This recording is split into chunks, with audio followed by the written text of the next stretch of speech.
Israel in his heart is always at work and never rests. I'm a witness. And the work is never done. And so it's very important to know the words of this song. And it's kind of like why we're all here.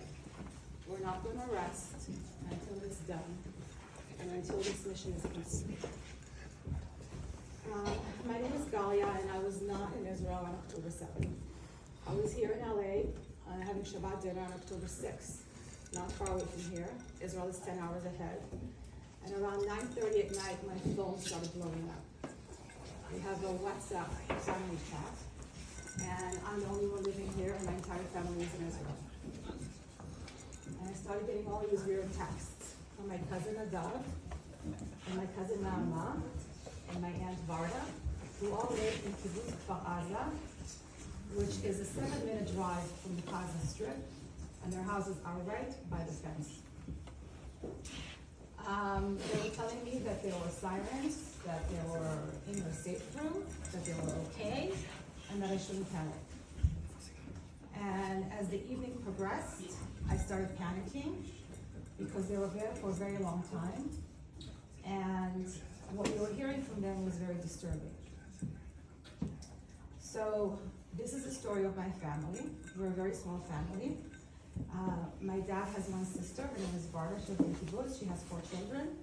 2 of them live with her, and they all have 4 sets of children each. And they all live together. I went home, tucked my kids into bed, and started following the news and my WhatsApp group. After about 14 hours of communication, we lost communication with my family.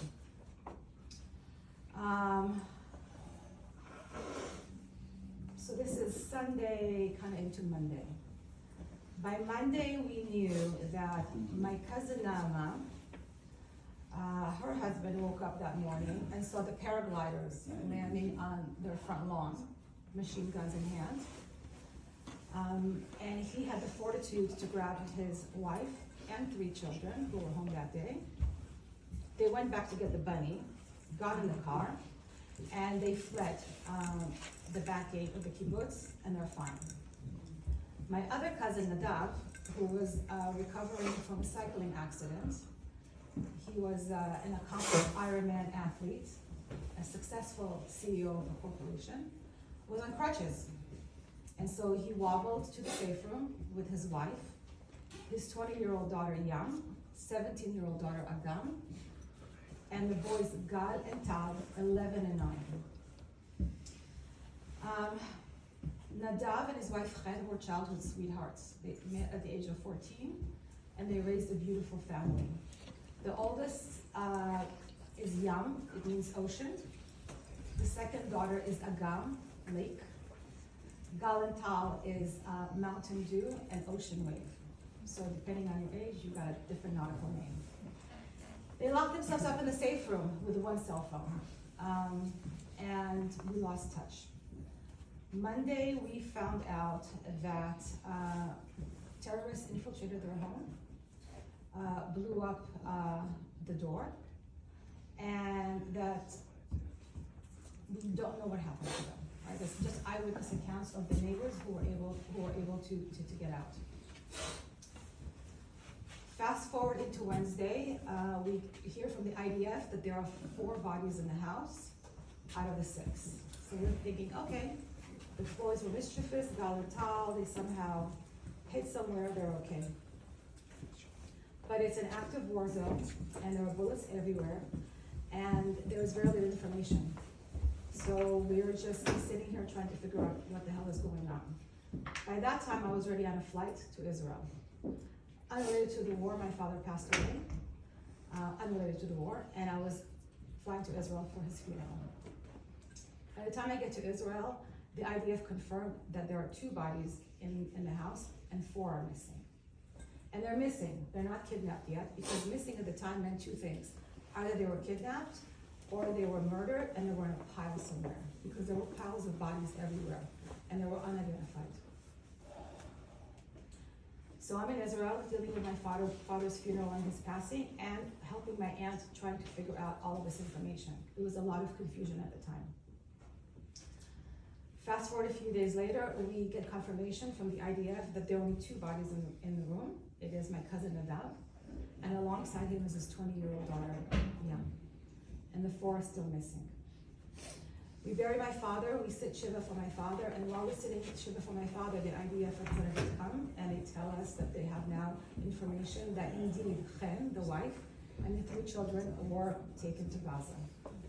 They weren't videotaped, they were just internal information that was uncovered to confirm that they're in Gaza. And so at that moment, my life completely changed, and so did my family's life, and all we started doing was campaigning for their release. You've all seen the posters, and you've seen the interviews on TV. I became one of those fanatic people who went on CNN and on Fox and the LA Times and KNBC and Laura Diaz. I interviewed everywhere that I could to get the story out and to campaign and to get awareness, because I thought that was the only way to keep myself sane and to keep the word out that they're in captivity. We went back into the kibbutz and we saw the crime scene, because it is a crime scene, a terrorist scene. And we now know, piecing it together, that the terrorists came to the house and the whole house is full of bullet holes. And the family was in the safe room, and they blew open the door, it's a metal door, with a grenade. And they immediately shot my cousin. Chen and the 4 children were huddled in a corner. We know this now from her eyewitness account. And the oldest daughter, Yam, who's very attached to her father, became hysterical and started crying. And she left her mother's side to go to see if her father is okay. And because she was hysterical and she was making too much noise, she was shot. And we found them together.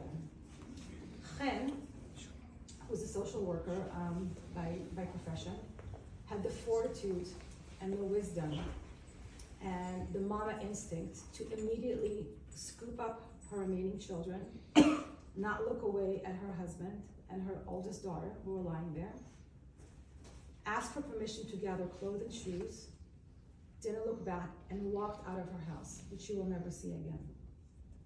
The terrorist asked for her car keys, which she handed over, and within a 7-minute car drive, they were in Gaza. While they were driving to Gaza, the terrorists stopped on the way to pick up their comrades who fell into battle and loaded them in the trunk of the car. She made sure her boys were just looking straight and not looking back.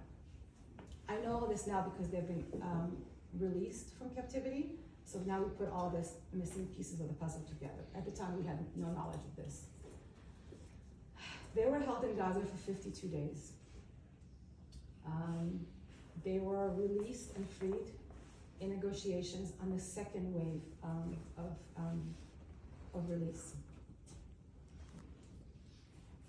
They lost 20% of their body weight. The boys can't sleep by themselves. They're afraid to leave food on the table. They whisper because they were supposed to be silent all the time that they were there.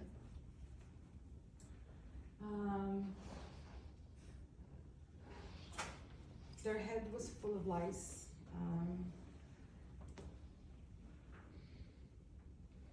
They're forever going to be traumatized. And like Marnie said, the government will take care of their psychological needs, but it's just way more than that. We were very concerned if they knew or didn't know that their father and their older sister were killed. They knew. They knew because they saw it and they witnessed it. So that's going to scar their lives forever, and that's going to take a lot of care and caution for the rest of their lives. They lost their home. Their home is completely shattered. There's nothing left. While they were in captivity, there was a lot of emotional and psychological terror that they endured from their captors. They were told that no one's looking for them, that they're forgotten, that their country doesn't care about them, and that they should brace themselves for the long haul. They were moved from home to home, and they were never told why they were being moved, so they were constantly on the run.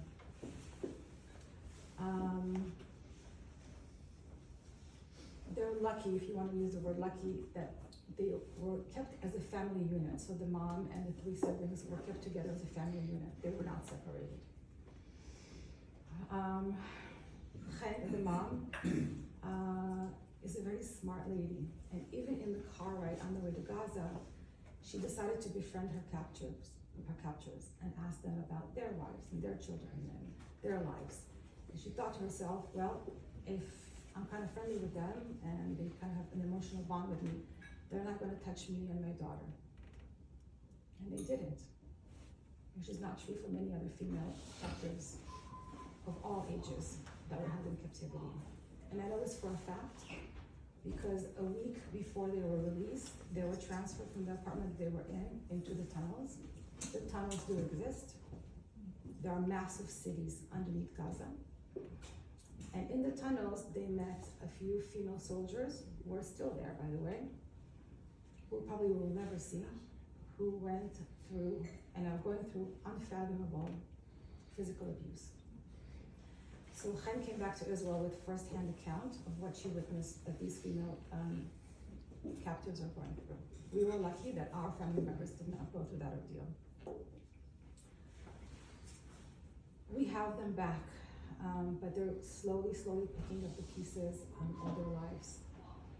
My life is forever changed. Yes, I wasn't there when that happened, but I didn't quit my job, and I'm on hiatus for a while now. This is all I do. You want me to come talk to you, meet somebody, shake a hand, tell a story, I show up. I show up wherever I'm asked to show up. I can't watch TV anymore. I can't watch violent films anymore. I can't focus on TV. All I do is watch the Israeli news. And all of these people, all of these